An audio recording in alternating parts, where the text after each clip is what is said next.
Good evening, everybody. Hello and welcome to our Linden Oaks Parent Series. My name is Kim Reyes. I'm from our Linden Oaks Marketing. Today's webinar is about Ball of Emotions, how to regulate emotions in an emotional world. And our speakers tonight will be Andrea Fisher and Kayla Heiler. If you have any questions at any point throughout the presentation, select the chat icon in the gray toolbar and ask your questions. Our speaker will answer your questions during our question and answers at the end of the presentation today. After the presentation, we'll ask that you fill out a short evaluation on our speakers. The evaluation poll will be open for about 5 minutes and it'll appear on the right-hand side of your screen. And if you're still interested in attending our upcoming ones, the ones on the screen for you are our following, which will be, the next one will be April 19th, again at 6:30 to 7:30. You can scan the QR code there and register. Our next topic will be Through the Smoke, Understanding Teen Vulnerabilities to Vaping and Parent Resources. So just a little bit information about Linden Oaks. If no one is familiar here, we are a hospital-based service. What do we treat? We treat mental health concerns such as depression, mood disorders, self-injury, grief, loss, anger management. We also deal with addiction, anxiety, eating disorders, and our newest addition to our program is our PTSD program. We start at 12 years old and up, so we see adolescents, adults, and seniors. We do have free assessments for adolescents 18 and under, and again, we are a full hospital-based service, so we see people in an outpatient therapy basis for medication management or inpatient and day programs. We have several locations for our day programming. Our Naperville outpatient is on our Mill Street location. There's our Plainfield location, St. Charles, Mokena, Hinsdale, and Woodridge houses our eating disorder program. And our Naperville inpatient is right next to our Edwards Hospital. Since we've recently merged with North Shore as well, we have inpatient and PHP programs in our Chicago, Deerfield, Evanston, Highland Park, and Arlington Heights area as well. Insurances that we take are listed in front of you right here. The big ones that we really don't do is the managed Medicaid plan, so that's Blue Cross Community, but everything else is right there for you. Are you or someone you know feeling anxious or depressed? You can follow this QR code and it will be able to give you guys more information on how to assess and help that loved one. And again, just another resource for anyone to be able to take. Again, it's a 5-minute aware test to gauge your mental health. So our speakers today, again, will be Andrea Fisher and Kayla Heiler. I will go ahead and turn it over to both ladies. Thank you for being with us today. Hi there, thank you guys for joining us for tonight's presentation. My name is Andrea Fisher. I am a licensed clinical professional counselor. I've been working at Linden Oaks for about 6 years now. I work with the outpatient adolescent anxiety program. So I love working with adolescents as well as working with the families to kind of work with the kids. A little bit of information about myself. I'm married for almost 15 years, and I have 2 kids. I have a 12-year-old daughter and an 8-year-old son. Hi, everyone. My name is Kayla Heiler, and I am a clinical therapist on the Adolescent Anxiety Unit, the same as Andrea. I have been employed at Linden Oaks for about 5.5 years, and some personal things about myself. I have been married for almost 7 years, and I also have a 2-year-old son named Bryson. Awesome. Okay. So working on getting the slides up and running, so give us a second here.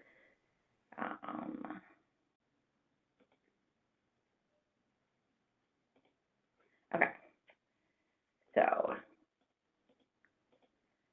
So just to review a couple of the objectives that we're going to go over today in tonight's presentation is understanding how your teen's brain affects their behavior, problem solving, and decision making.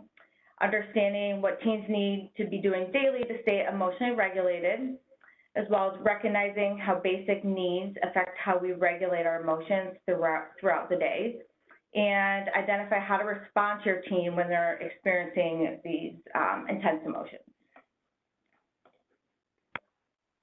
So we're going to start off by discussing how the teen's brain affects their behavior, problem solving, and decision making. So we're going to talk about two different areas of the brain. So on the left-hand side, we have the amygdala, which is the temporal region of the brain.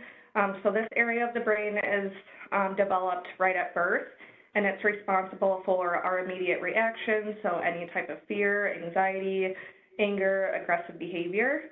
And then on the right-hand side, we have the prefrontal cortex, which is the frontal region of the brain, which is responsible for helping us to think before we act. When it comes to the teen's brain development, our prefrontal cortex is continuing to change and mature over time up until we're 25 years old. That's when our brain is fully developed. So as adolescents, they are typically more likely to react on their amygdala response versus their prefrontal cortex, which is why adolescents are more likely to act impulsively, engage in dangerous or risky behavior, have a hard time changing their dangerous behavior because they might not understand why it's inappropriate. They might have a hard time understanding social cues or emotions, and they also have a hard time thinking of their consequences before engaging in their decision. And then another thing to keep in mind with the prefrontal cortex developing over time, if adolescents are exposed to drugs or alcohol in their teen years, this could also either change or delay the development of their brain, which is why we recommend for them to not use drugs or alcohol. And we want to go over an example of how the brain develops over time based on the bedtime example. So with my son being almost 2 and telling him it's time for bed, he automatically goes into fight mode and has this immediate reaction, and he doesn't want anything to do with it. And that's typical for his age because they don't really understand why we have a certain bedtime and they don't want to miss out on all the fun stuff. So then with Andrea's kids, her kids are a little bit older than mine. So Andrea, how do your kids respond to bedtime? Yes, so we definitely did our time in that age group of the fighting before bed.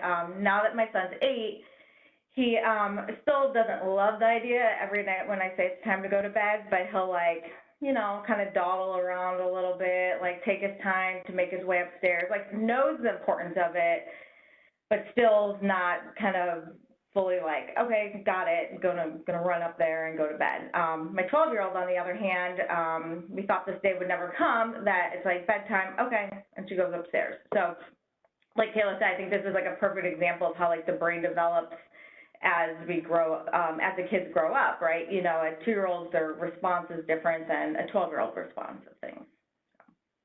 So going over this information, it's not saying that teens aren't capable of making good decisions or understand the difference between right and wrong. They are capable of that, just the gap between their thought process and their actions is a lot smaller than adults.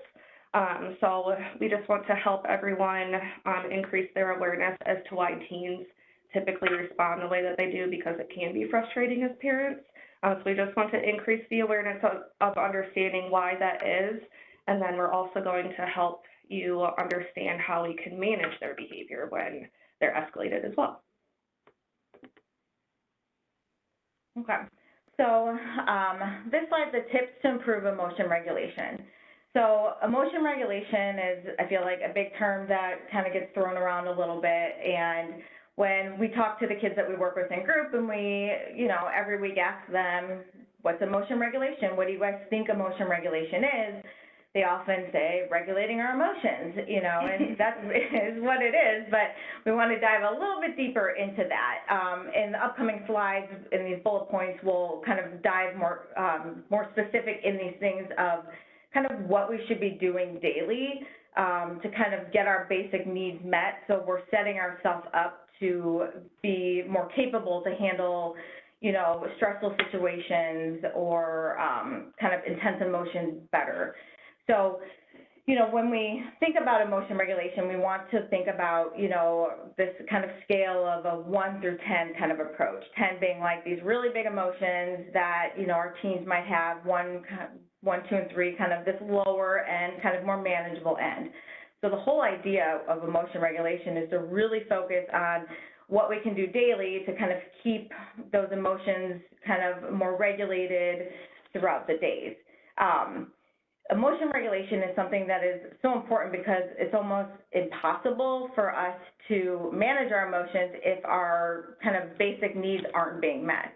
And on the future slides, we're going to go into kind of more details on those basic needs that we just really want to take a close look, you know, not only for our teens, but for ourselves too, kind of where we're at on these things. Have we slipped away from doing some of these things, where we can kind of make some improvements in our lives, in our teens' lives. So we'll dive into those on the next few slides. So the first area that we're going to talk about is sleep hygiene, and this is probably the area that all humans probably struggle with the most. So one thing to keep in mind for both parents and teens, we want to make sure that we're creating a sleep routine, so making sure that we're going to bed at the same time every night and waking up at the same time every morning, so that way we're building up that internal time clock, so that way when it's around that time, our bodies are naturally getting tired, and then when it's time to wake up, we're not super groggy or delaying time getting out of bed. For the amount of sleep that we need for adolescents, it's recommended for them to get 8 to 10 hours of sleep, whereas adults, it's recommended to get 7 to 8 hours of sleep. And then some things to keep in mind to maintain that internal time clock to keep from difficulty falling asleep or staying asleep. We want to make sure that we are resisting the urge to take naps during the day, because that could definitely affect our sleep at night, as well as limiting caffeine and sugar after lunchtime. Also, we want to make sure that we're putting electronics away 20 to 30 minutes before bed, and then we can always include that into our sleep routine, again, because we don't want to cause difficulty falling asleep or staying asleep. So the lights from the phone screens, the TV screens, mimics daytime, and then our brain is kind of delaying the process of producing melatonin. So we're not going to get as sleepy as quickly if we're looking at screens right before bed. And then another thing to keep in mind when it comes to sleep hygiene is only using our bed for sleep. So I know a lot of kids probably spend a lot of time in their room because that's like their safe place. So I know in our program, a lot of kids typically do homework in their bed or scroll through social media in their bed, watch TV in bed. We want to make sure that bed is strictly for sleep only, so that way when we're winding down and laying in bed, our brain is trained to know that it is time to go to sleep. And then one thing to keep in mind, if we are struggling to stay asleep throughout the night and we're awake for at least 20 minutes or longer, then we want to make sure to get out of bed and do something that's non-stimulating. So again, resisting the urge to look at screens. Some examples of non-stimulating activities that we can do to help fall back asleep is reading something more boring. We don't want to read something too interesting, otherwise it's going to be hard to put the book down. We also want to, we can also use word searches on paper, counting backwards from like 100, for example. So those are some different ideas on what we can do to help fall back asleep if we're struggling to stay asleep throughout the night. Bringing us to eating well. So I feel like everybody's kind of heard that we should be eating 3 meals a day or 5 small meals a day. So obviously in a perfect, organized world, we all have time for that. But we've noticed when we work, with Kayla and I both working with the adolescent population, a lot of times, you know, breakfast is generally the meal that they don't have or for some reason. So we kind of think it's, you know, mornings before school, maybe they get up late, they're rushed in the morning, and then it's easy to kind of just like skip breakfast altogether. But as we know, and we've heard for years, breakfast is important, one of the most important meals of the day to kind of get us started, kind of fueling the body for the day with the nutrients that we need. So adding in like protein, things like that to kind of help with focus and concentration, especially if they're going to school, kind of just eating kind of a very balanced diet of food. Other thing, caffeine. So a lot of kids come into program and they have these like massive Starbucks or Dunkin' drinks, and, you know, which is, you know, great, but we need to kind of make sure we're kind of, that's not replacing a meal. So if they're not having breakfast, but they're having all this caffeine, how might leave them feeling. Or if they, you know, have that caffeine drink for lunch, you know, they didn't eat breakfast and that's kind of what their lunch was, that's kind of going to leave us feeling not great, right? So we want to just kind of pay a close attention to that. A few months ago in program, we had like a whole bunch of kids coming in with these drinks, and we had them go home that day, look up how much caffeine was in their drinks, and then come back and tell us, and they were all like mind blown and shocked at how much caffeine were in their drinks. So they then changed their order to maybe a smaller drink or having it less frequently. So it's just all about bringing awareness to, you know, kind of what maybe we got in the habit of, and maybe kind of making just a few small changes to kind of help us stay more regulated. Other thing that's really important, and I feel like sometimes can slip away a little bit, is drinking enough water throughout the day. So our rule of thumb is drinking half your body weight in ounces of water a day. So that roughly comes out to about like 8 cups of water. So when we've all been there when we haven't drank enough water, I know I get like sleepy, I get kind of tired, I get headaches, just generally don't feel great. I'm not very energized when I haven't had water. So again, these little things that, you know, maybe we haven't been doing might be kind of affecting how we respond to different like external stimuli in our environment, how we manage those emotions. So if we're skipping breakfast, not really drinking any water, you know, having, you know, maybe an energy drink for lunch, and then maybe eating a good dinner, you know, that's not necessarily balanced out. So maybe kind of just taking a look at, you know, your teen or even yourself too. This again goes across the board for all of us to kind of look at this. These are kind of life skills here that we're looking at. So just being aware of how this can kind of impact our daily functioning too, and how we can respond to stressors that come up in our life. And also just being mindful of those hunger cues, just not getting kind of eating out of boredom or eating because of emotional reasons. So just kind of paying attention to the hunger cues and trying to follow as best you can kind of a regulated diet.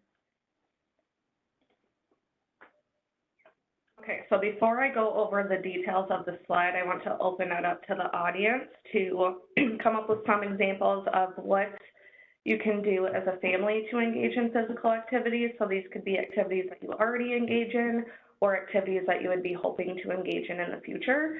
So if you could use the chat box to type in some examples on what would be of interest to you and your family. So when we talk about get active, it's not necessarily going to the gym and doing like intense exercise on the treadmill. So it's more about getting just 60 minutes of movement per day. So it could be like helping out with chores like in the yard, for example. So it doesn't have to be like strictly exercise in the gym. We can definitely get creative with it. If we're moving our body more throughout the day, we want to make sure that we're increasing our water intake so that way we're continuing to stay hydrated throughout the day. And then another thing to keep in mind, a lot of people dread exercising, or some people look forward to it. It kind of depends on your preference, but for some people that aren't a huge fan of exercising, we can always incorporate enjoyable activities into it so it doesn't always feel like a chore all the time. So, Andrea, do you have some examples of physical activities that they put in the chat box? Actually, Kim's gonna go ahead and, if there's any that came in, she's gonna share some of those. Okay. Some people wrote in the chat taking the dog out for a walk. Someone said, my girls 16 and 6 love to just dance, so we do that together for fun and friendly competition. We also love to take our 2 dogs on walks. And ride bikes is also an answer. All right. Yeah, I really like the Just Dance one. That one's a lot of fun. So it's really cool that you guys thought of some creative ideas for physical activity with your family. I was gonna add in a few for, we got a puppy last year, so that's been like our huge thing is to like take our dog for a walk as a family. Kids might ride their bikes as my husband and I can like stay back and like get some time to talk and they kind of ride ahead or rollerblade. My husband's been really excited about the new pickleball courts by our house, so he really keeps wanting to get us all to go and play pickleball together. So yeah, as the weather gets nicer, there's gonna be hopefully more ways we can get out and kind of enjoy and get some movement too.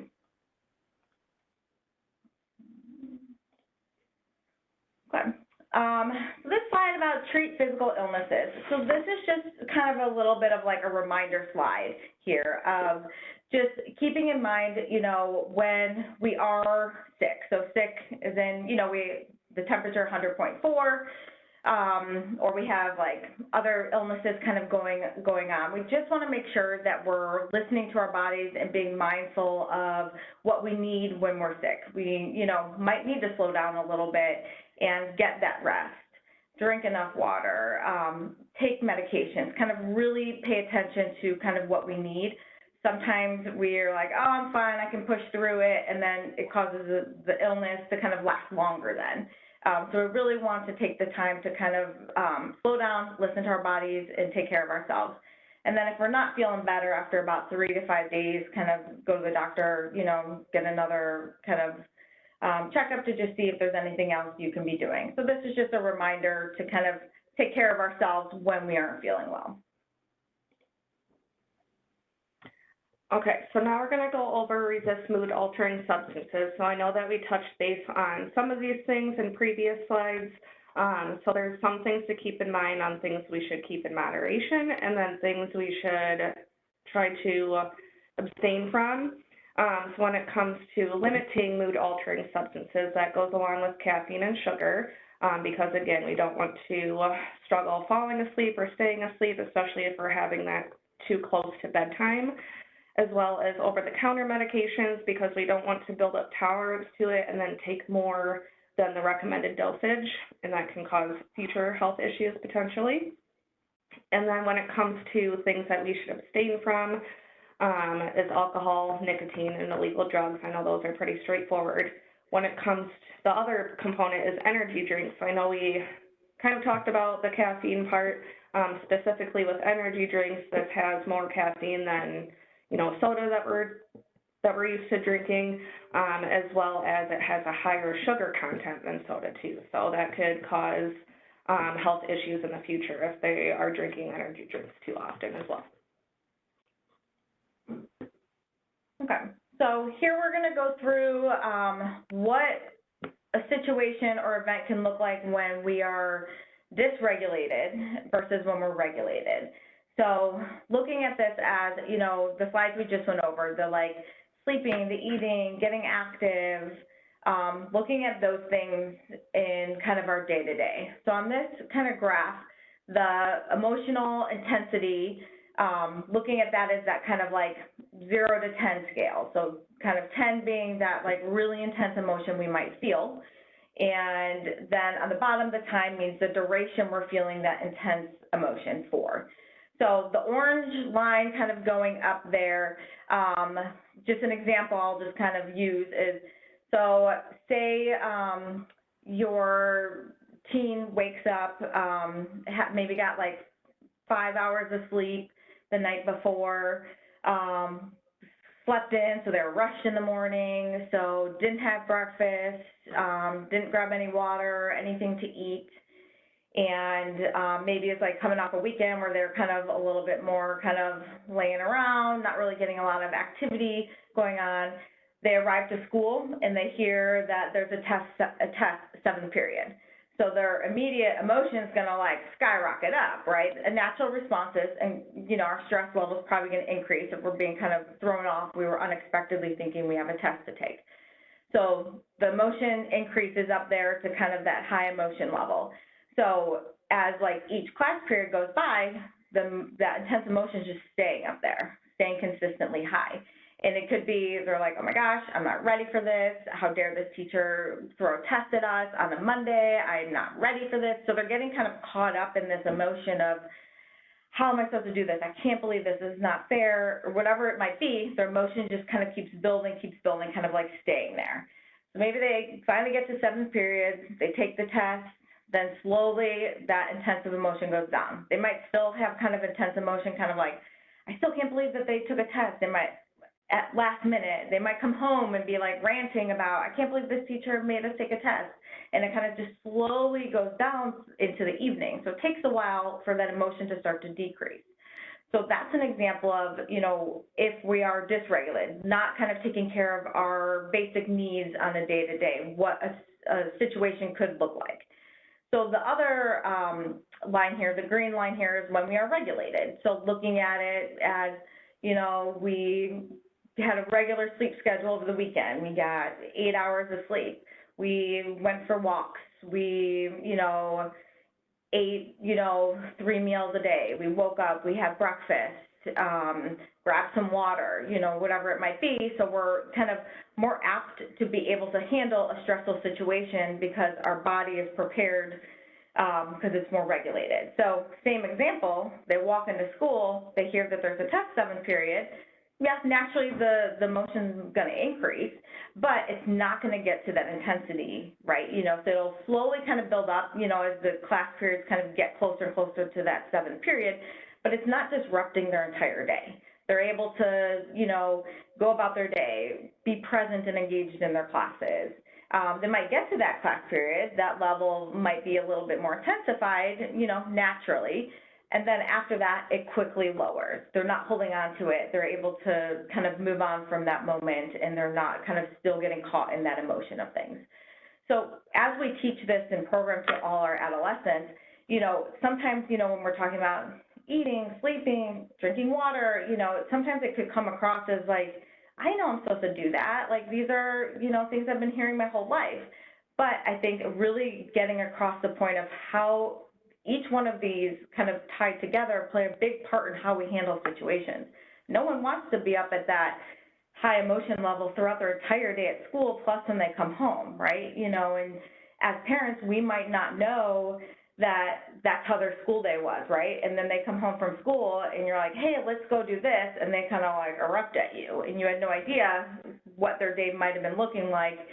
You know, not saying that some of these things are like going to fix all the intense emotions, but it's equipping them with the capability to manage it more effectively. So that's kind of our goal to kind of get across to everybody, is how important these day-to-day things we can do to help ourselves is. So after getting an overview of the different areas to take care of our basic needs, so getting enough sleep, eating throughout the day, exercising, limiting caffeine and sugar, and then taking care of ourselves when we're sick. Again, we want to open it up to the audience to see what you feel like your teen needs to improve on in any specific area that you see them struggling with the most. And then we can also just think about, for ourselves, what we need to improve on to help stay regulated in order to help keep our kids regulated as well. For myself, I feel like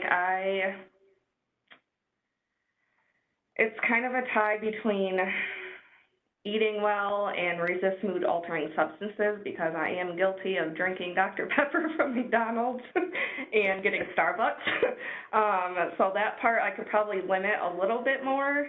And then eating well, sometimes it's hard to, like with the busyness throughout the day, I'll be eating lunch while I'm still working, and then sometimes I have a hard time finishing my lunch because I get caught up in the work. So maybe I can be more intentional of like taking an actual break and eating away from my desk. So those are some examples of how we can improve those areas too.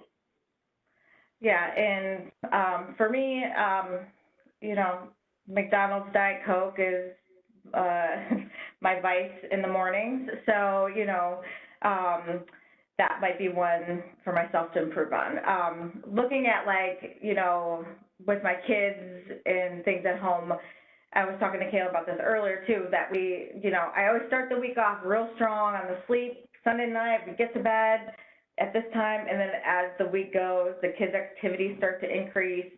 By the time it's Thursday, it's, you know, bedtime is a heck of a lot later than it was Sunday, you know, of things.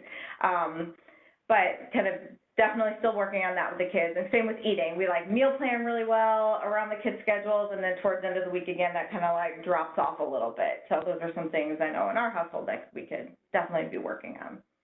And then Kim, are there any ones that people typed in, some responses? Collectively, a lot of them said eating well. Some of their teens don't eat till afternoon.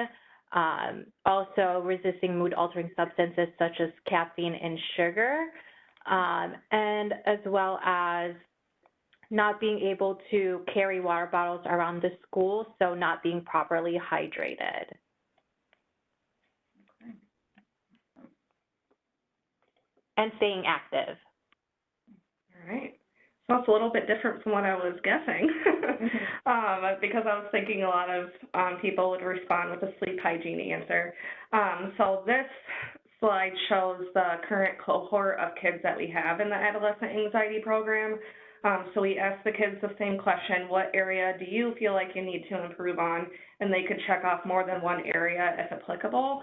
So there's a total of 18 kids that answered the survey, and 14 out of the 18 kids responded that they needed to improve with sleep hygiene, which was the highest area that needs improvement. And then the second highest area was get active, with 12 out of 18 kids saying they need to improve in that area. It looks like it was a tie between eating well and resisting mood-altering substances, with 11 out of 18 kids. And then last but not least, 7 out of 18 kids responded that they need to improve on treating physical illnesses. Okay. So to continue kind of moving forward a little bit and talking about things we can be doing and helping our teens do each day, mindfulness.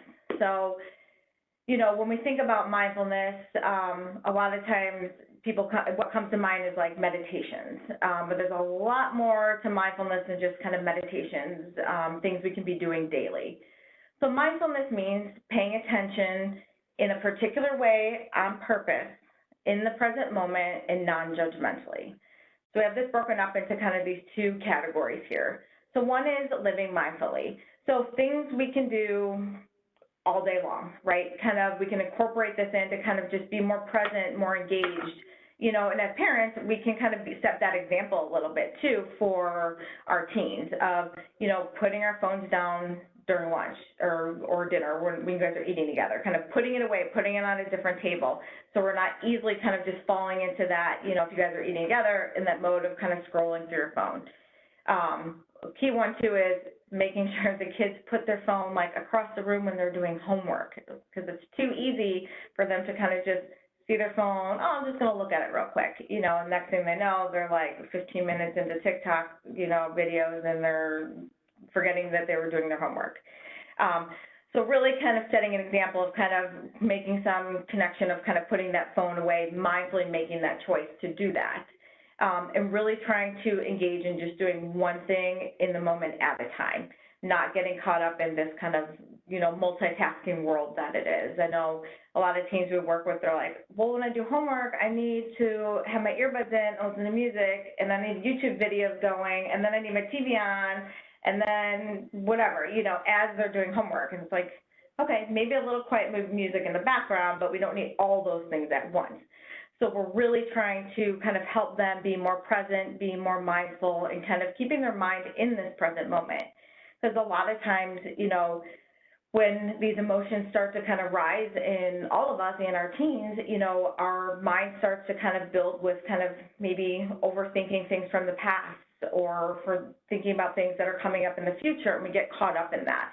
And that pulls us out of the actual moment that we're living in.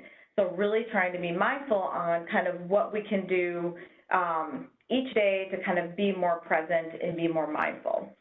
And this little kind of, I don't know how to call it, like the mindful versus mindful little picture at the bottom here, you know, I feel like we all can recognize when our mind looks like the one full of everything, full of all the things, what I have to do, things coming up, what I forgot to do, you know, all these things kind of going on. So we're not very present or engaged. So we really try to help the kids understand that, you know, we really need to try to shift, you know, practice shifting over to that other side of being kind of actively engaged in one task at a time with what they're doing, which then in turn kind of keeps the mind focused in the present moment and kind of doesn't get caught up in those emotions. So then ultimately those emotions will stay a little bit lower too. The other side here is formal mindfulness. So this is, you know, things we can actively choose to do as well when, you know, maybe our emotions are increased, right? On that scale of 1 to 10, maybe that our emotions are kind of slowly starting to build. And when our emotions start to build, what happens is kind of that heart rate starts going really fast. Our blood flow starts going fast. Like all our internal things are kind of like hyped up, ready to go. So we really need to learn to kind of practice slowing that stuff down. So we really want to make sure, you know, all the teens we work with, making sure they at least have one exercise, such as like a breathing exercise, that they can have as a go-to to kind of recognize, okay, when they start feeling that way, when they start feeling those physical sensations of their heart racing, their breathing becoming heavier, they really need to kind of recognize that as a sign, okay, I need to do some breathing, do something to kind of help calm all that down and kind of reconnect my mind to my body to get back to the present moment. And one example is 4 square breathing. So this is one that the kids always love in program. I don't know, this is just one they always gravitate towards and they remember. So I figured I'd walk us through this so you guys at least can kind of take home one breathing exercise and maybe you can teach your kids or see if they even know if they've heard of this one before. So I'll just take a few seconds to kind of go through this. It's called 4 square breathing. I will I'll explain what to do and I will count and you just kind of follow along. So if you have anything in your hands or in your lap, just try to be as present as you can as I walk through this. You're supposed to do it 4 times, but for the sake of time, I'll just go through 1 time so you can kind of just get a feel for what that looks like. Okay. So I want to start with breathing in for 4 seconds.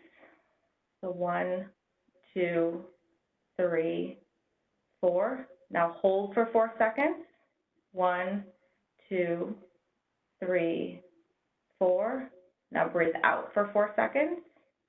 1, 2, 3, 4. And hold for 4 seconds. 1, 2, 3, 4. Okay. So again, doing this 4 times. So the benefit of this, again, is slowing down the breathing, connecting the mind to the body, and plus occupying the mind with the focusing on the breathing, so not getting caught up in maybe the thoughts that were kind of increasing their emotions. So really trying to ground themselves into the present moment again. So maybe see if your teen has ever tried this one, or if they have a go-to breathing exercise, what is it? And kind of just open up that discussion. Okay, so now we're going to talk about follow a routine. So this kind of goes along with having that sleep routine into our schedule, eating throughout the day, so that way we have structured things to do to get our basic needs met. So before we start the day, it's super helpful to get dressed and eat breakfast, so that way our first meal is out of the way, we're getting out of our PJs, so that way we feel more motivated to get things accomplished that we need to get done. It could be helpful to have a variety of different activities so that way we're not bored with the same thing every single day. And that's when we can accumulate positive experiences throughout the day as well. So incorporating some type of hobby or something you enjoy, it doesn't have to be anything that takes up a whole bunch of time. It could be something as small as 5 minutes, like listening to your favorite song or watching your favorite TV show for 30 minutes, 45 minutes, just depends on what works into your schedule. And then it's also helpful to talk about your day, to use your support system as needed, and to connect to so adolescents are connecting to their parents, telling them of what they enjoyed throughout the day, maybe some things that they might have struggled with, and then parents can kind of help coach them on what to do to kind of change things in the future, or give them advice on how to help them out through any conflicts they may be having. So that's why it's important to talk about our day and use our support system to our advantage. Meal times could be a great place for this. So as Andrea said before, putting our phones away during meal times and then having a conversation about how our day went in replace of being on our phone. So that way it's more interactive family time versus just looking at a screen. It's also important to balance work and play as well. So making sure that kids aren't overworking. Some kids can be overly obsessed with their homework or have perfectionist traits where they need to get all straight A's and have very high standards for themselves. Or on the opposite end, we could have kids that struggle with completing homework and want to engage in like playtime all day long. So it's important to have a healthy balance between the two, as well as making sure that responsibilities are put in place before playtime happens, so that way they have something to look forward to after they get their responsibilities done. And then in order to help change scenery so we're not cooped up inside all day, especially with the weather starting to get a little bit warmer, we can be intentional about spending more time outdoors. And then just like I said, having those meal times in place and the sleep routine kind of helps incorporate that structure throughout the day, so we are making sure we're getting our basic needs met, as well as not feeling rushed in the morning so our emotions are spiking up really quickly, so that way we have time to get ready and eat breakfast and get prepared before starting our day. And I know Kayla briefly touched on the accumulate positive experiences. So just elaborate a little bit more on what we can be doing each day to kind of engage in things that we enjoy. So it could be different activities, hobbies, anything like that. So it could be some short-term examples. So it could be things we can be just doing kind of like sporadically throughout our day. One example we have here is wear fun socks. So one of our doctoral students, he loves to wear each day, it's like pizza socks or, I don't know, like hamburger socks, always food-related socks. But it's just something that he enjoys doing. It's just something to kind of put in a little bit of positivity in his day. You can always like call a loved one, call somebody that one of your friends or that we know that you know that's funny, that can like give you a good laugh, that you know is always somebody that you can kind of always have like a good conversation with. You can listen to like favorite music or audiobooks. One example I have just personally is, you know, with my kids' activities, sometimes I feel like I'm just like this driver to and from all the things that they have each day. So I have an audiobook that I just started that I only use after I drop one of my kids off at their activity. So then I look forward to that now, of that car ride of driving back and being able to listen to my audiobook. So just little things we can kind of sprinkle in the day to create some positivity for ourselves. So just kind of keep that in mind for your teen as well. And some long-term examples. So this could be something that you have a conversation with your teen. Maybe maybe if they're in high school, you remember in middle school they used to enjoy art, they used to enjoy other activities. Maybe that's something that you guys have a conversation about and be like, hey, let's kind of see, are you still interested in that? Let's look up what are some possibilities of things you can join, and just kind of brainstorm some ideas to kind of just start to build in kind of, you know, more positive experiences throughout their day. And we know teens have really busy days and stressful days, and with managing classes, teachers, friendships, relationships, family responsibilities. There's a lot going on. So we want to make sure it's balanced where it's not just feeling like for them that it's just kind of all these tough responsibilities that they're doing, but they also have things that they enjoy. So just all about creating that balance. So maybe this could be something where just pulling from this presentation, just kind of opening this up as a conversation of what your team could get back into doing or do more of if it's something that they're interested in. Okay, so now we're going to talk about crisis skills. So these are things that we can help our teens with when they're experiencing intense emotions.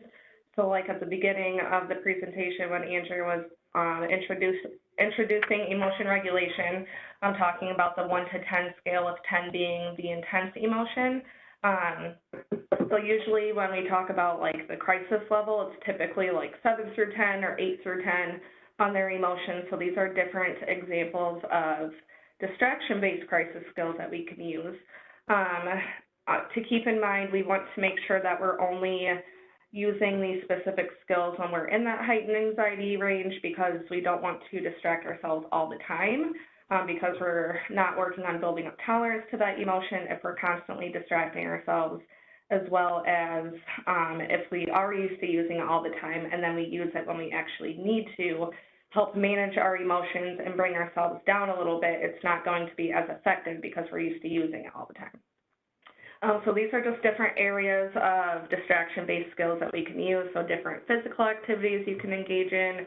Contributing that is focusing on someone else, so like doing something for someone or calling someone and talking about their day to kind of distract ourselves from the moment. Thoughts, so like reading, any type of logic puzzles to kind of help distract ourselves from our thoughts. We can use imagery, so imagining different types of things that kind of incorporate like hope, peace, or a feeling of calmness. And then shock the senses, that is doing things that can intensify our senses very quickly. So a very common example of this one is sour candy. So when we eat something sour, that's all we can focus on in that moment, so that's another good distraction-based skill.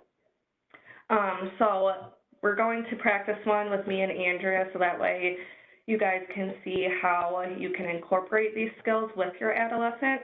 So we're going to practice the ABC game. It's under the thoughts category.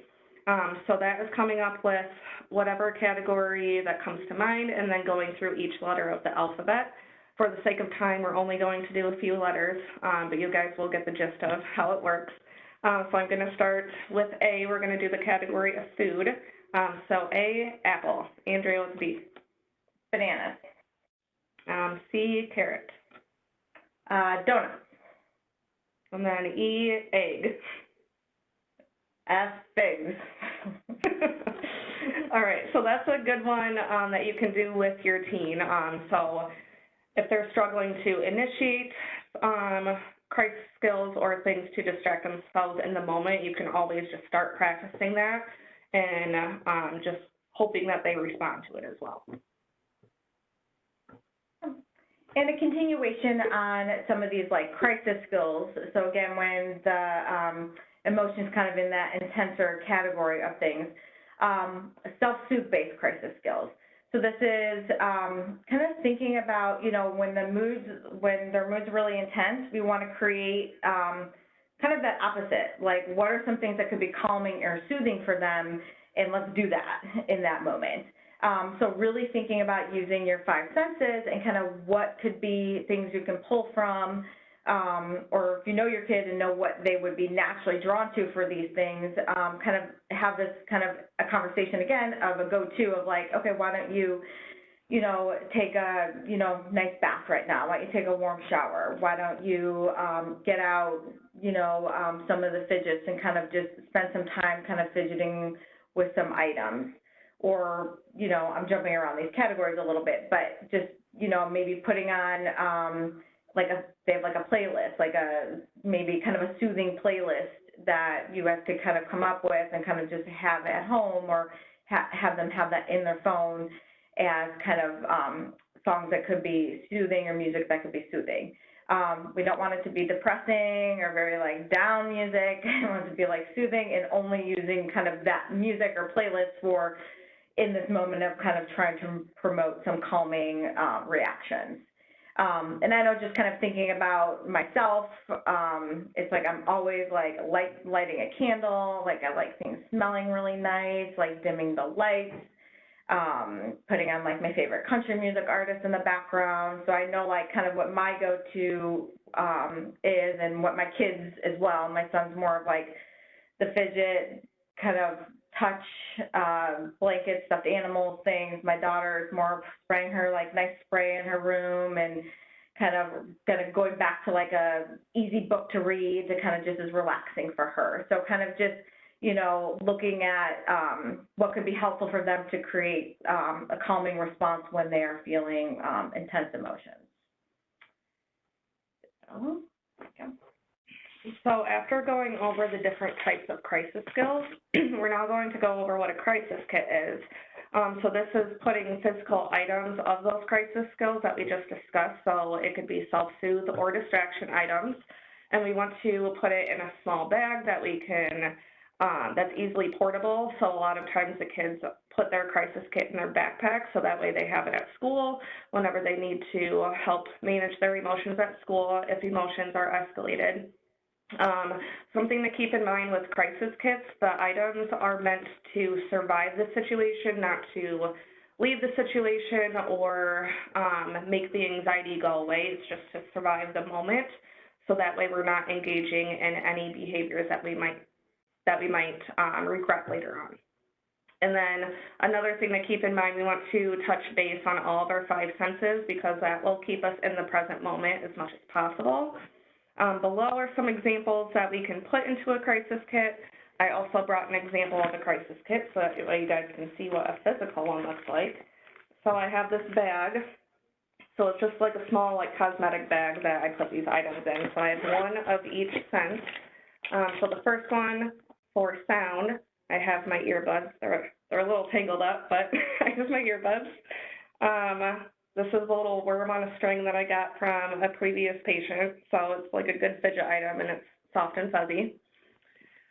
And then for taste, I have Altoids, so peppermint, so that could be like shock the senses. And then stress relief lotion, so that's something that is an example of self-soothe. And then the last one is for sight. So Andrea, the other speaker of the presentation, actually gave this to me. So I got this after I got my social work license. So it has a quote on there that says, "I became a social worker because your life is worth my time." So those are some examples of different type of items that the kids could put into their crisis kit. And then, so after wrapping everything up and going over how to regulate our emotions throughout the day, as well as different crisis skills that we can use to kind of help de-escalate our teens or ourselves when we're experiencing heightened emotions, I hope that you all found something helpful that you can take home to your teens, discuss what that could look like on how to help them manage their emotions more effectively. So I would definitely encourage you all to bring ideas to your adolescents, so that way that's talked about as a family, and it's something that's pre-planned and not feeling rushed in the moment if there's like an escalated situation that's happening. We want to make sure that we're prepared beforehand. And then in the meantime, Andrea's going to go over additional resources that we also have at Linden Oaks. Yeah, so if anybody has any questions, feel free to type that in the chat right now. I'm just going to put up a couple additional resources right now as we wait for if there are any questions that come in. This one is a parent support and counseling group that Linden Oaks Medical Group is offering once a week on Tuesdays from 5 to 6. It's in person or virtual, so the number is on the bottom here if you want more information or to call. That is there just for continuing education. And then I'll keep this one up here for right now before I switch to the next one. So we do have one question so far it's come in. So it says, do kids have to get special permission to take those crisis kits to class with them? My daughter isn't allowed to bring a bag or backpack from class to class.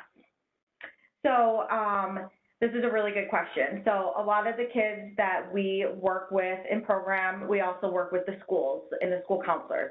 So if this is something that you feel that your daughter would benefit from, I would say have that conversation with her school counselor and just explain why it would be beneficial. Because a lot of times schools are, I don't know if you've had anything different, Kayla, but schools, anytime we explain why they have them, they're always saying, okay, as long as they're not disruptive to the group. Like, you don't want to have them, like, doing a really loud fidget in the middle of the group or in the middle of class. So I would say have a conversation with the school counselor about it, and usually all the time, no schools that I've worked with in the last 6 years has ever said no. So I would say just start with that question with the school. And then I'm going to switch to the next slide of resources here. And then these are just some book recommendations that we have. So the two on the left, Dialectical Behavior Therapy. So those are two books that we would, recommend if you're looking to get more information on this style therapy, which is what we do, that we use within our program that we work in, and as well as Acceptance and Commitment Therapy. So there's two books for Acceptance and Commitment Therapy as well that if you're looking for additional resources or skills to kind of work with your teens, these books would be really helpful.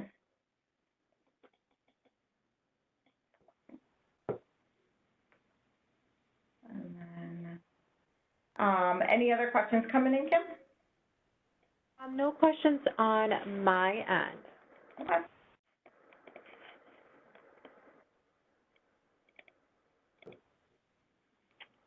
All right, everyone, we're just about at the end of our presentation. I will go ahead and open up the polling. If you could just take a few seconds to complete this poll, it'll be up for about 5 minutes. If there are any questions that come up after the presentation, please don't hesitate to send those over to Linden Oaks Marketing at eehealth.org. I can have our speakers answer those questions for you and send them to you via email. And then I'll also just leave this up, this slide up for anyone who is interested, again, in getting more information about Linden Oaks. Again, if you have any further questions, don't hesitate to reach out to us. I just want to thank again the presenters that we have tonight. Thank you for all of that information. I hope everyone has a great rest of their evening, and take care.